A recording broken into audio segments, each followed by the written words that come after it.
Hello everybody, welcome back to our channel. It's just me today. If you're new here, this is mine and my husband AK's channel. We post videos all about property investing, business and working together as a couple. Now, I thought today we could go and find some deals together. How are we going to do that? Are we going to drive around the area and look at for sale signs? You can do that, but I was thinking we just go straight back inside, get on the laptop and do some desktop research together. I want to show you guys how we look at property deals. So let's go right inside.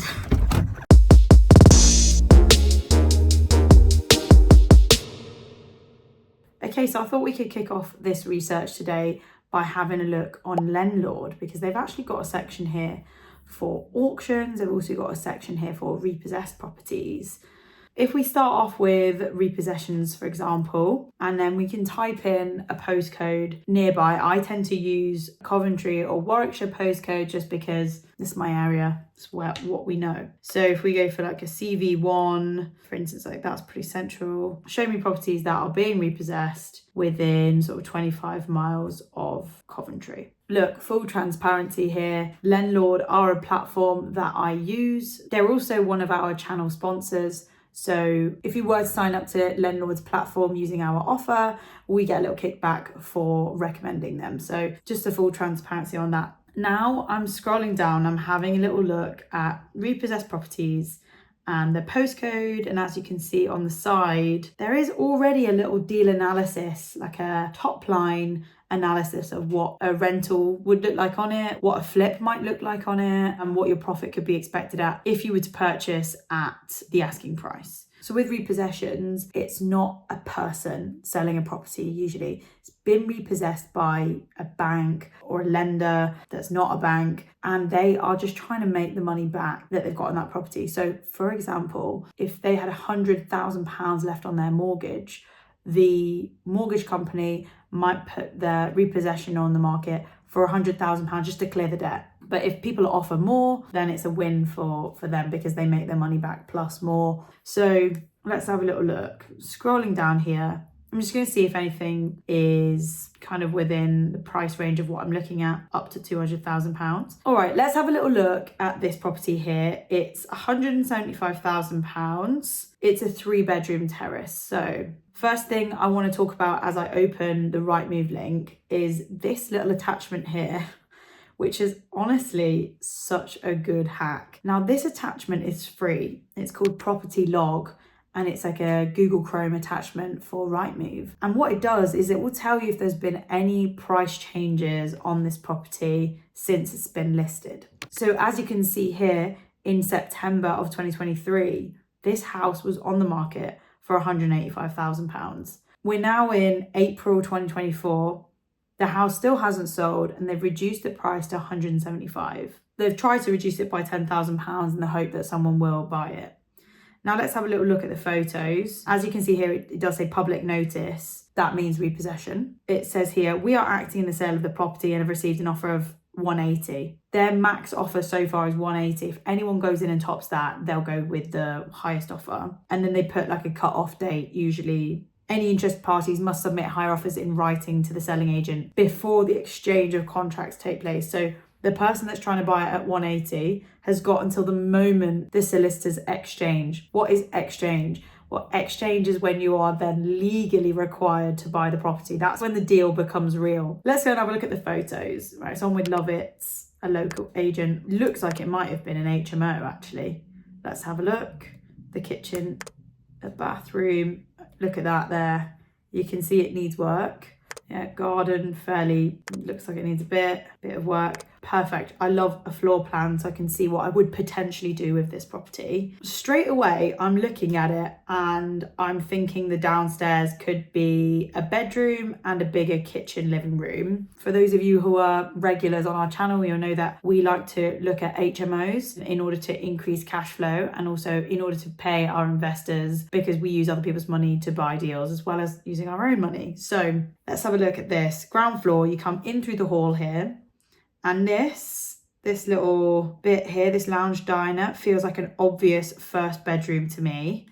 And then this very small kitchen, this here looks like it could be a really nice social kitchen living room.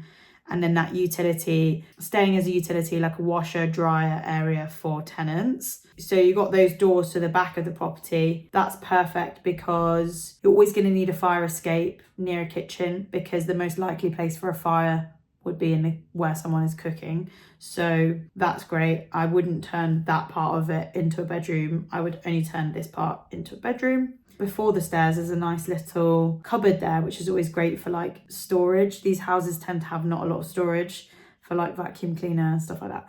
Up the stairs, and then this bathroom feels like it would quite nicely belong to bedroom 2 as an ensuite or as a dedicated off-suite. And then bedroom 1 looks like a nice opportunity to have a really, really nice big bedroom and big ensuite here, and just completely get rid of that little tiny box room and then be charging more for the whole room. So if we have a look on rooms for rent in Coventry postcode, I'm just going to click on spare room now. Rooms for rent in Coventry. I just Googled this earlier. And the going rate, so here's one for £450 per calendar month per room. Here's a double ensuite for 600. We can't count this one here because that's in Leamington Spa, which is a different postcode. 525, 450, but that's quite a small room. 450.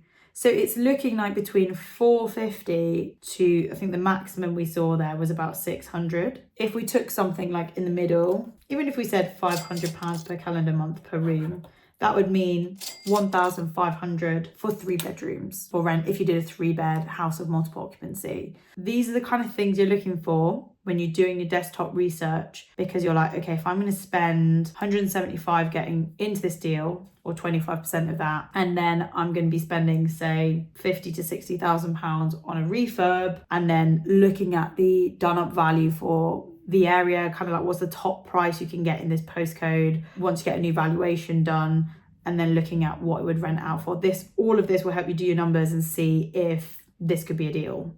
This is all the kind of stuff I'm looking at before even calling the agent to book in a viewing. Just want to say, like, at the start of our property journey, we were probably doing about 5 to 10 hours a week of desktop research like this, where we just crunch numbers, put them into our spreadsheet, research, dig, look around, and at times it can feel like, am I doing anything?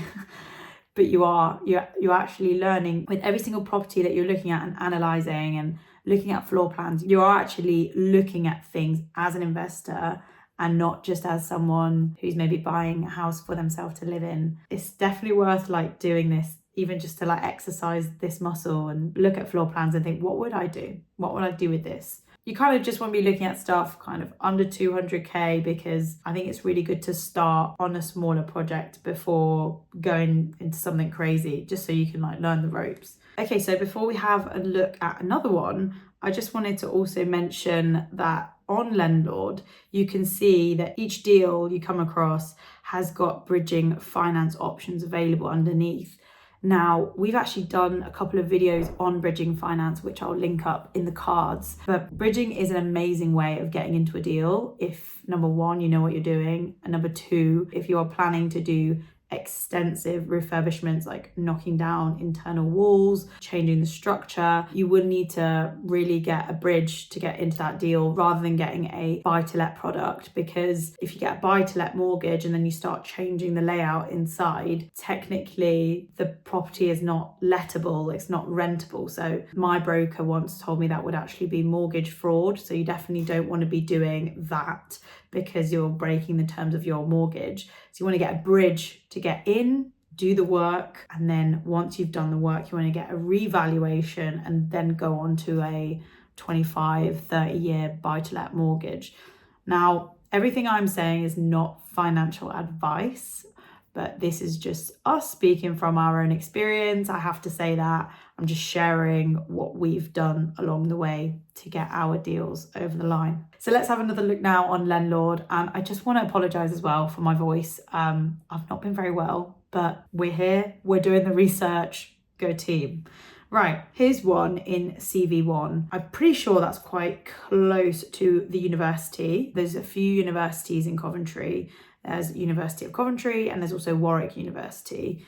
And so you want to always be thinking like, is this property close to where people will need to rent? Is it near a big hospital? Is it near an industrial estate where there's loads of jobs, universities, stuff like that? All of this is good to be having in your mind when you're looking at deals. And you got to do your own research. You know, I hear a lot of people just say, I just want to invest in Manchester. I'm just going to go to Manchester. Great. Why? You know, always have a little look at the other smaller towns around the big cities. I sometimes see comments on our channel saying like, what postcode?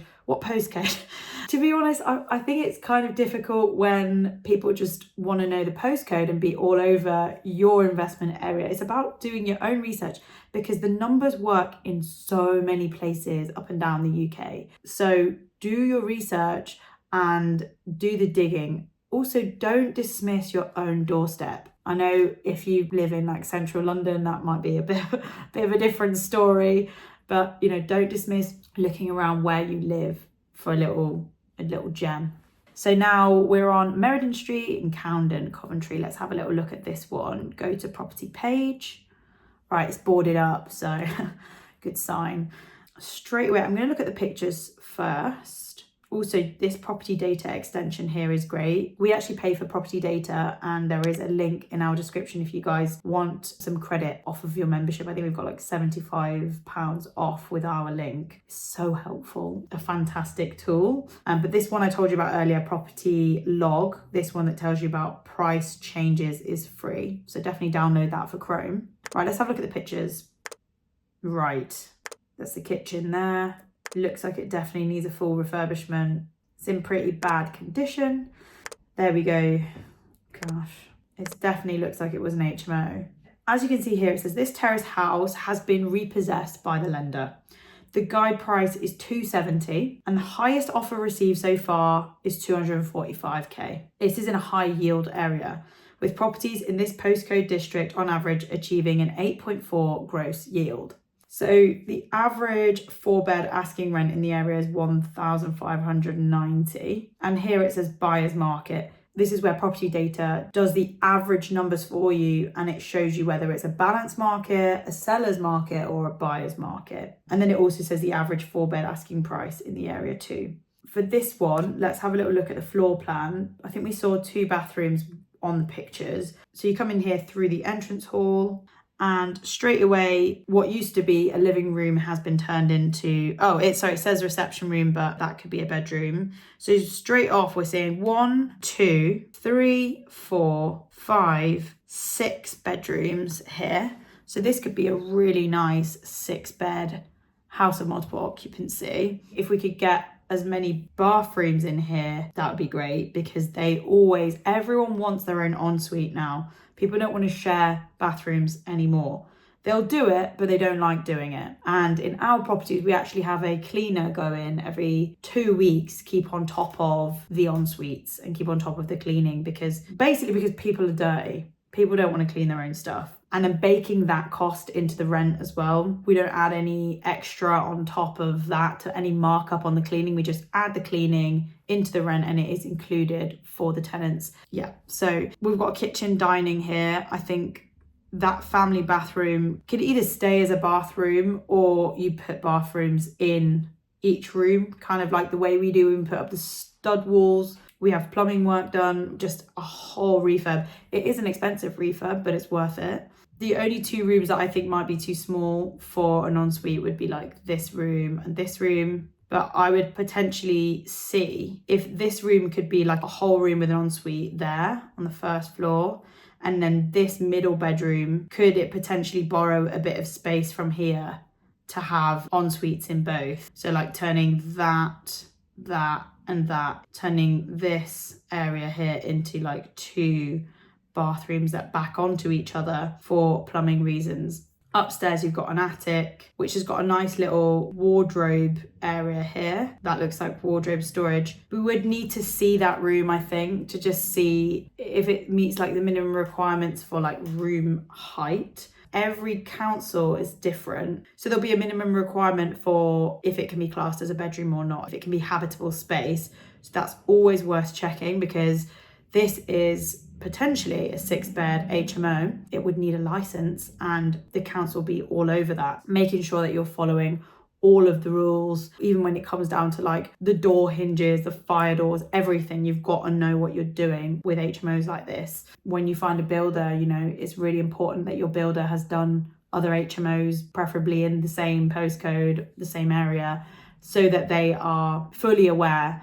But essentially the responsibility does come down to you to make sure your house is fully compliant. That's a little look at that one. I was on for 270, but we saw on the description, didn't we, that 245 is a max offer they've had. So that one I think definitely worth a viewing. I will definitely run the numbers on that as a 6-bed, 6-bathroom and work out what I think that could yield per month.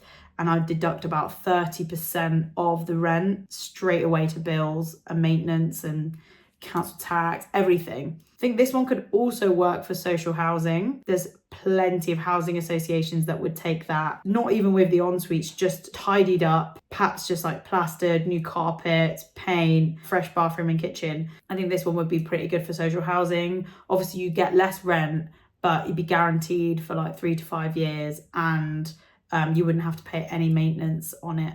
So definitely an interesting one to have a look at. If you want to see our video actually on a social housing deal that we did for 160k purchase price near this postcode, then I will also link that up in the cards, because I think that one would be good to have a look at. This is a video to inspire you and show you what research we do before we go for any viewings, and I hope it has been helpful.